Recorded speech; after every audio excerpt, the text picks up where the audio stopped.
Good day everyone. So for today, let me teach you on how to link your Facebook account to your Instagram account. So in order to do that, make sure you have already your Facebook account or Facebook app installed in your Android device. So once you already have that, just click the application and make sure you log in your Facebook profile. Then click your profile and then you will be prompt to your menu portion, and then go to settings and privacy and click settings, and now scroll down until you reach the meta account center.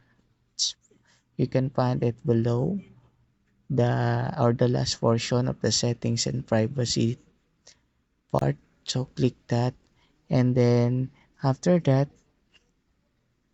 kindly click your profile and then click once again this profile. So as you can see here, I have here my Facebook account and Instagram account to be found in my Meta account.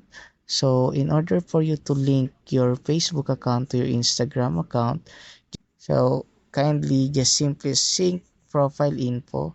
And once you sync that profile info, you may now connect your Instagram account to your Facebook.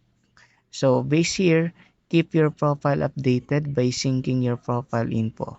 When your profile info is synced, any changes you make will be reflected both Facebook and on Instagram. And people will see these changes both on your Facebook and Instagram account. So just sync it, and then as you can see, so it is now already connected. So my Facebook and Instagram are now linked with each other.